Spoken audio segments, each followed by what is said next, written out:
No te dejes engañar por su apariencia. Detrás de estos rostros, aparentemente inofensivos, se esconden algunas de las mentes más peligrosas y calculadoras del narcotráfico mundial. Estas mujeres han desafiado a imperios del crimen dirigidos por hombres, superando cualquier límite que imaginemos. ¿Qué las llevó a tomar el control de carteles que siembran el terror? ¿Cómo lograron ascender en un mundo donde la traición y la violencia están a la vuelta de la esquina? Hoy desvelaremos las historias más impactantes de las líderes del crimen que con una frialdad absoluta cambiaron las reglas del juego y dejaron una huella imborrable en el mundo del narcotráfico.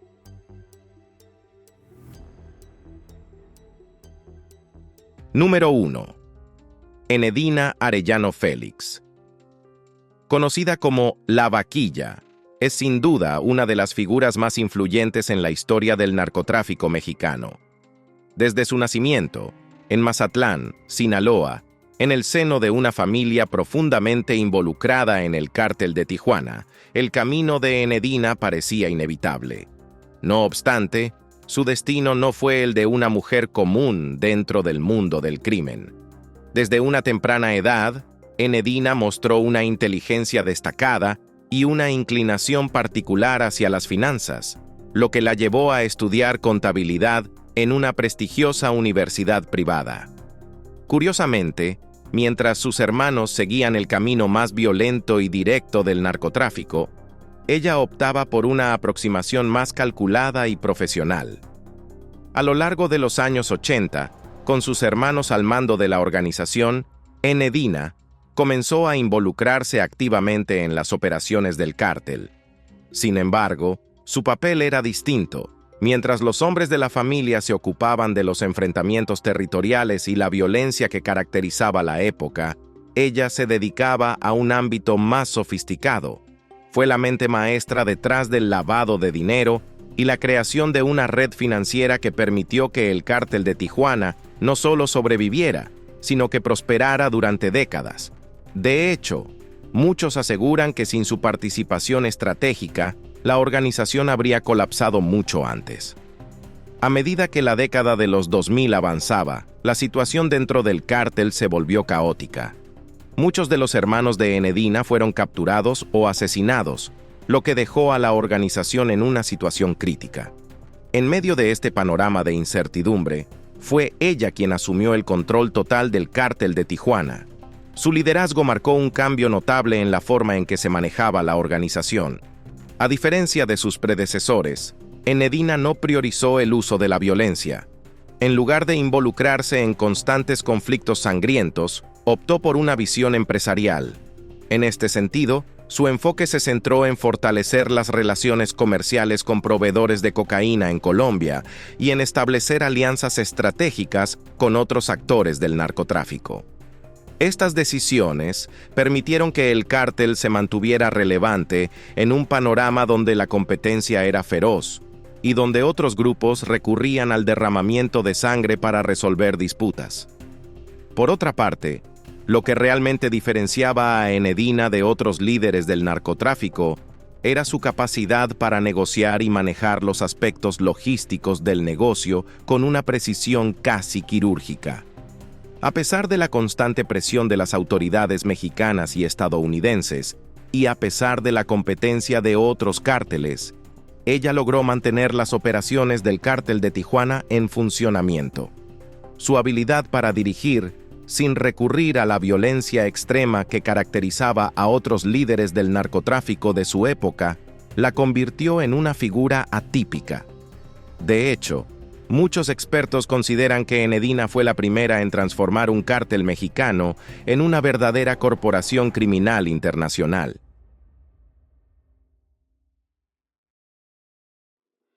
Griselda Blanco. También conocida como la madrina de la cocaína, es un nombre que, hasta el día de hoy, sigue resonando en las sombras del narcotráfico. Nacida en Colombia, se convirtió en una de las figuras más influyentes y temidas del mundo criminal en las décadas de los 70 y 80. Lo que la distingue de otras figuras del narcotráfico no es solo la magnitud de su imperio. sino su habilidad para ascender rápidamente en un mundo dominado por hombres. Su llegada a Estados Unidos en 1974 marcó el inicio de su meteórico ascenso, en un momento en que el mercado de las drogas estaba en plena expansión. Desde el comienzo, Griselda mostró una capacidad inusual para leer el mercado y detectar oportunidades. Mientras muchos otros capos se limitaban a operar en pequeñas áreas, ella entendió que la demanda de cocaína en Estados Unidos estaba a punto de explotar y supo aprovechar ese momento clave. Trabajando en estrecha colaboración con el cártel de Medellín, logró inundar las calles de Miami con toneladas de cocaína, convirtiendo a esa ciudad en un centro neurálgico del narcotráfico. Sin embargo, no fue solo su capacidad de negocios lo que la mantuvo en la cima. Para preservar su imperio, Griselda utilizaba la violencia sin titubear, lo que le valió la reputación de ser una de las narcotraficantes más despiadadas que jamás haya existido. Además de su capacidad para identificar oportunidades, otro factor clave en su ascenso fue su astucia para tejer relaciones dentro del mundo del crimen. Griselda sabía perfectamente que, en un entorno tan volátil como el narcotráfico, las alianzas eran fundamentales, pero también entendía que la traición era moneda corriente. Por esta razón, sus acciones eran calculadas y no dudaba en eliminar a cualquiera que representara una amenaza. Las autoridades estiman que Griselda fue responsable de ordenar el asesinato de decenas, si no cientos, de personas.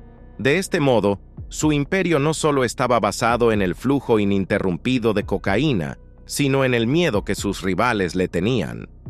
Curiosamente, su brutalidad no la privó de acumular una considerable fortuna, lo que la llevó a llevar un estilo de vida extravagante y lleno de lujos. Griselda Blanco no solo era temida por su capacidad para generar terror, sino también admirada dentro del mundo del crimen por su éxito empresarial. Así como Pablo Escobar es recordado por su rol en la creación del imperio de la cocaína, muchos creen que sin la intervención y visión de Griselda Blanco, la magnitud del cártel de Medellín no habría sido posible. Ella fue, indiscutiblemente, una pionera en el tráfico de drogas a gran escala. A lo largo de su carrera, las autoridades intentaron atraparla en varias ocasiones. No obstante, Griselda siempre encontraba una manera de evadir la justicia, moviéndose entre las sombras y asegurándose de que ningún cabo quedara suelto. Sin embargo, su suerte cambió finalmente en los años 80, cuando fue arrestada y encarcelada. A pesar de estar tras las rejas, su influencia seguía siendo palpable. Incluso, se dice que desde la cárcel siguió controlando parte de su imperio. Griselda Blanco dejó un legado que pocos en el mundo del narcotráfico han logrado igualar. Miami, que hoy es una ciudad próspera y vibrante, fue en su momento una capital del narcotráfico, en gran parte debido a las operaciones que Griselda orquestaba desde las sombras. Incluso después de su muerte en 2012, cuando fue asesinada en Colombia, su nombre sigue siendo sinónimo de poder, violencia y astucia en el mundo del crimen organizado.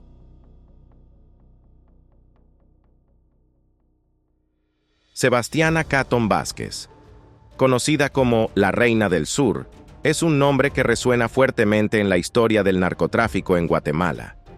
A diferencia de otras mujeres líderes del crimen organizado, Sebastiana no proviene de una familia vinculada directamente con el narcotráfico, lo que hace su ascenso aún más intrigante y sorprendente.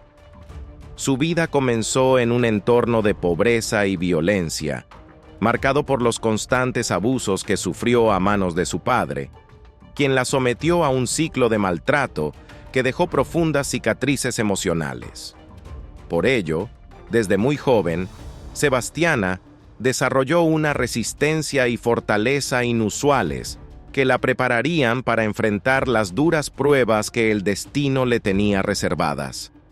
A la edad de 18 años, su vida dio un giro dramático cuando fue secuestrada y obligada a casarse con un hombre que la maltrató durante años. Este episodio fue un punto de inflexión en su vida. ya que Sebastiana tuvo que lidiar no solo con la violencia intrafamiliar, sino también con la responsabilidad de criar a 5 hijos en un entorno marcado por la pobreza extrema. Así, a pesar de las adversidades, Sebastiana se enfocó en sacar adelante a su familia, enfrentando los peligros que la rodeaban constantemente. Para poder sobrevivir, Sebastiana encontró en la venta de productos en el mercado negro una manera de mantener a sus hijos, lo que inevitablemente la llevó a entrar en contacto con el mundo del narcotráfico. Sin embargo, fue su matrimonio con el poderoso capo guatemalteco Juan Alberto Ortiz López, conocido como Juan Chamale, lo que verdaderamente cambió el curso de su vida. A través de esta unión, Sebastiana fue introducida en la cúspide del narcotráfico, adquiriendo acceso a redes de contrabando y conexiones con otros cárteles de la región. A pesar de que no está claro si Sebastiana fue obligada a casarse con Juan Chamale o si lo hizo por elección, lo que sí es evidente es que esta relación la llevó a convertirse en una figura clave dentro del narcotráfico guatemalteco. Tras la captura de su esposo, Sebastiana asumió el liderazgo del cártel, una posición que la catapultó al poder y le permitió expandir las operaciones criminales del grupo. No solo mantuvo el control, sino que transformó la organización en una operación de contrabando gigantesca, responsable de mover toneladas de cocaína a través de Centroamérica. Además, Sebastiana demostró una notable habilidad para el lavado de dinero, utilizando negocios inmobiliarios como fachada para ocultar las enormes ganancias de su operación. De esta forma, su influencia creció rápidamente, y gracias a sus alianzas estratégicas con otros cárteles de la región, consolidó su poder en el narcotráfico latinoamericano, convirtiéndose en una de las mujeres más poderosas y respetadas en el mundo del crimen organizado. Su capacidad para gestionar estas alianzas y mantener el control absoluto de su cártel la destacaba entre los líderes del narcotráfico, un mundo dominado por hombres. Sin embargo, el reinado de Sebastiana no duraría para siempre.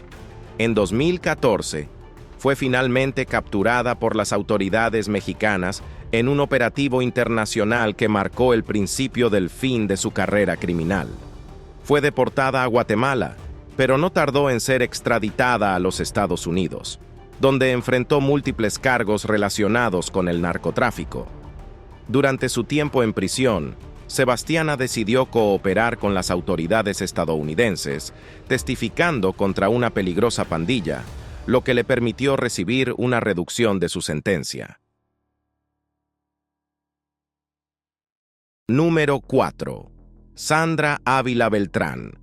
La Reina del Pacífico es una de las narcotraficantes más influyentes y carismáticas de México.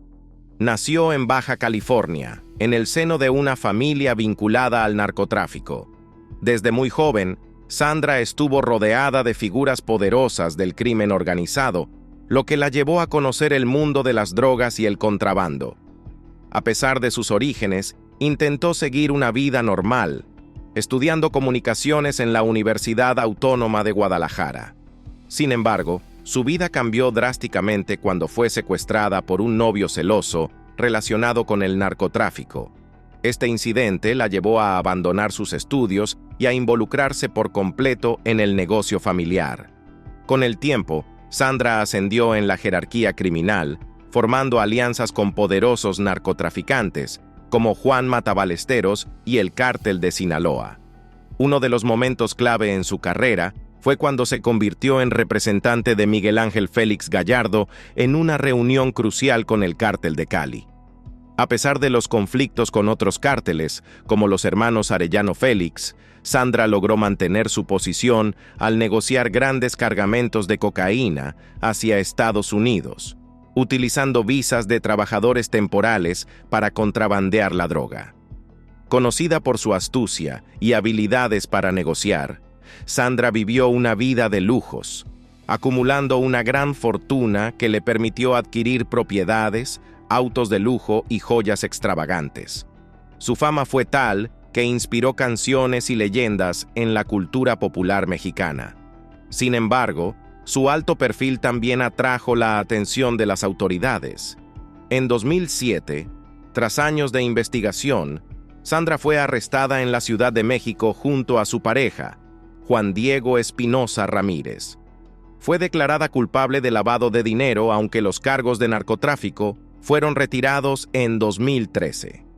Tras cumplir su condena en México, Sandra fue liberada en 2015 y actualmente vive en Guadalajara, disfrutando de una vida discreta después de haber sido una de las mujeres más poderosas en el narcotráfico.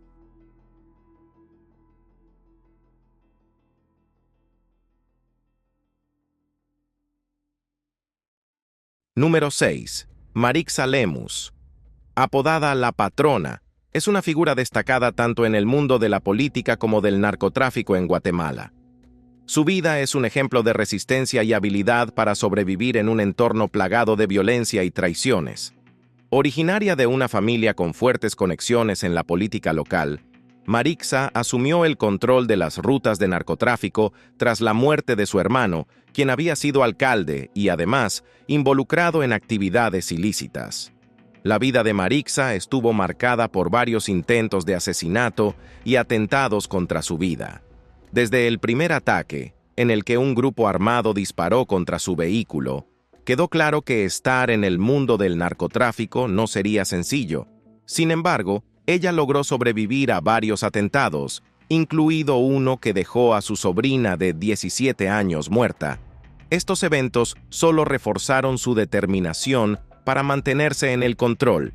Marixa no solo fue conocida por sus actividades criminales, sino también por su intento de incursionar en la política. Se postuló para la alcaldía de su ciudad, Ciudad Pedro de Alvarado, lo que intensificó las rivalidades políticas y criminales. La campaña de Marixa fue una mezcla peligrosa de política y narcotráfico, que la llevó a enfrentarse a otros líderes locales involucrados en actividades ilícitas.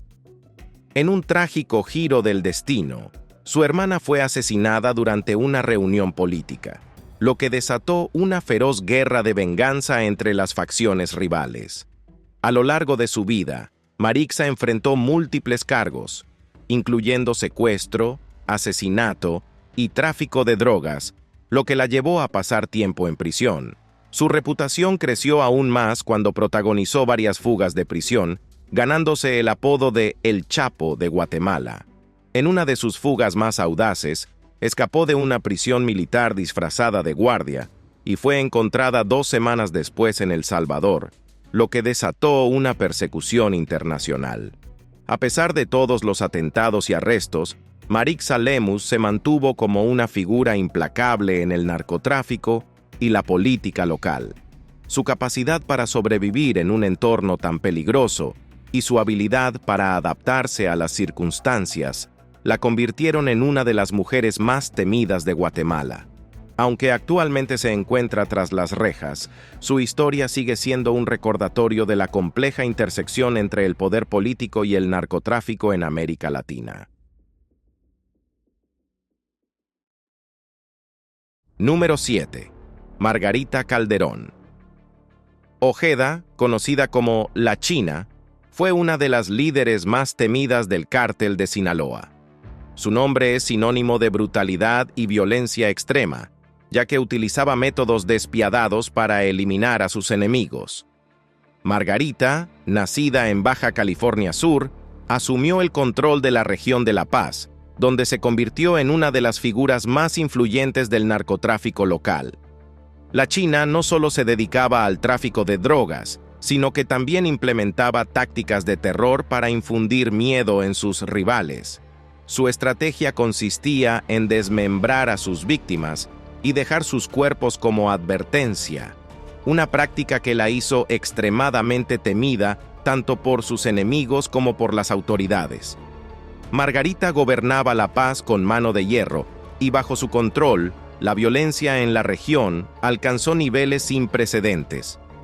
A pesar de los esfuerzos de la policía por atraparla, la China logró evadir las autoridades durante años. Su capacidad para mantenerse fuera del radar mientras dirigía una operación tan violenta y extensa la hizo casi inalcanzable. Margarita era conocida por su astucia y por colaborar con otra mujer llamada La Gave, con quien planeaba emboscadas para eliminar a sus rivales. Esta sociedad criminal fue clave para mantener su control en la región. Su vida personal también estuvo marcada por el caos. Se involucró sentimentalmente con uno de sus sicarios más leales, Pedro Héctor Gómez Camarena, alias El Chino, quien fue capturado por la policía y se convirtió en testigo clave en su contra. Fue él quien reveló la ubicación de varios cuerpos enterrados, todos víctimas de la China. Finalmente, en septiembre de 2015, Margarita fue detenida en Cabo San Lucas cuando intentaba escapar del país. Acusada de más de 150 asesinatos, la China fue llevada a una prisión de máxima seguridad, poniendo fin a su brutal reinado. Aunque su legado de violencia dejó una marca imborrable en la historia del narcotráfico en Baja California Sur, Margarita Calderón Ojeda demostró ser una figura formidable, cuya crueldad y poder la mantuvieron en el control por muchos años.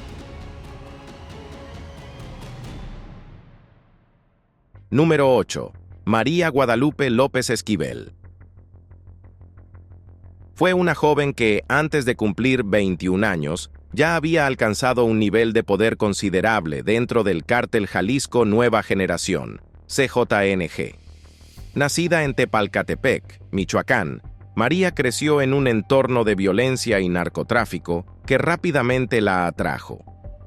Inspirada por la serie de televisión La Reina del Sur, que presentaba una versión glamorosa de una jefa criminal, María se unió al cártel con solo 17 años.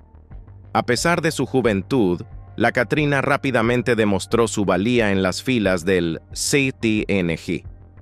Se ganó una reputación por su participación activa en secuestros, asesinatos y extorsiones.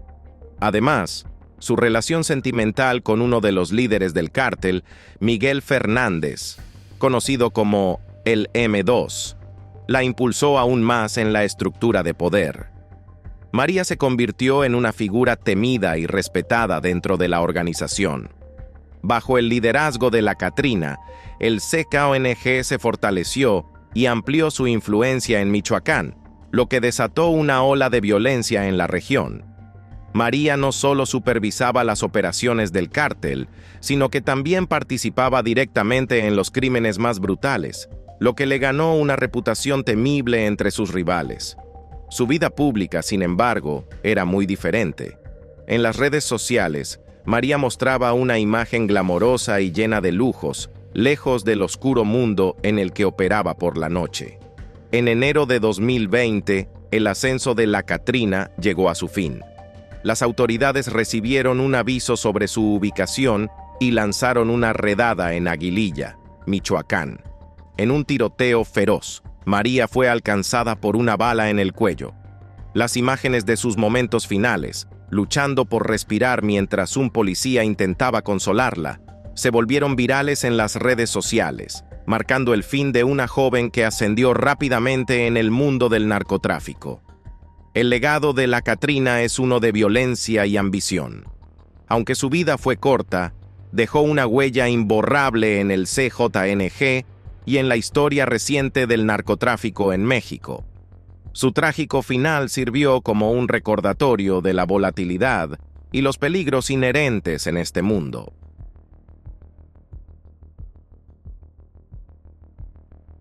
Número 9. Jocelyn Alejandra, niño.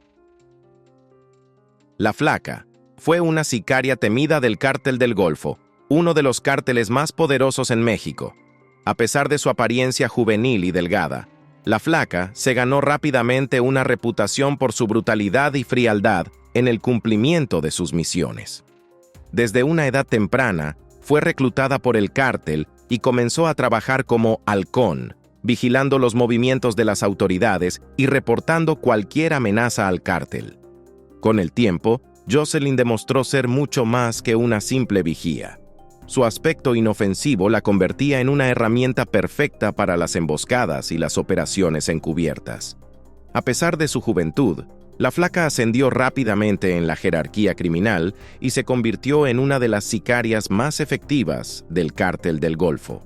Su tarea principal consistía en ejecutar a rivales y proteger los intereses del cártel en Tamaulipas, una región donde las guerras entre cárteles eran constantes. Uno de los momentos más significativos en su carrera criminal ocurrió en 2015, cuando una fotografía suya se filtró en las redes sociales. En la imagen, Jocelyn posaba con un rifle de asalto M4, sonriendo de manera despreocupada mientras sostenía el arma con confianza. Esta imagen reveló al mundo su verdadera identidad como sicaria del cártel, lo que la convirtió en un objetivo tanto para la policía como para sus enemigos dentro del mundo del narcotráfico. La publicación de esta foto selló su destino. La exposición de su identidad trajo consigo consecuencias fatales. En abril de ese mismo año, la flaca fue enviada a una misión en Río Bravo, territorio dominado por la facción rival de los Metros. Fue entonces cuando su vida llegó a un trágico final. Su cuerpo fue encontrado desmembrado, una señal clara de que había sido torturada y asesinada por sus enemigos. Los restos de Jocelyn fueron esparcidos por varias partes de Matamoros, y su brazo, que llevaba un tatuaje distintivo, fue colocado en una hielera como advertencia. La muerte de la flaca fue un recordatorio brutal de la corta y peligrosa vida que llevan los sicarios en el mundo del narcotráfico. Su juventud y su apariencia engañosa fueron sus mayores armas, pero también la expusieron a un final violento.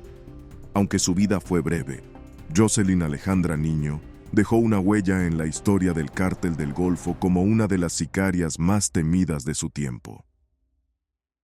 Número 10. Emma Coronel. Conocida como la Señora de El Chapo, es una de las figuras más mediáticas en el mundo del narcotráfico. Nació en una familia con fuertes lazos con el Cártel de Sinaloa, ya que su padre, Inés Coronel Barreras, y su tío, Ignacio Coronel Villarreal, estaban involucrados en actividades criminales. A pesar de crecer en este entorno, Emma se destacó por su belleza y a los 17 años ganó el concurso de belleza Reina del Café y la Guayaba. Fue en este evento donde conoció a Joaquín El Chapo Guzmán, líder del Cártel de Sinaloa. A los 18 años, Emma se casó con El Chapo, a pesar de que él ya era uno de los criminales más buscados del mundo.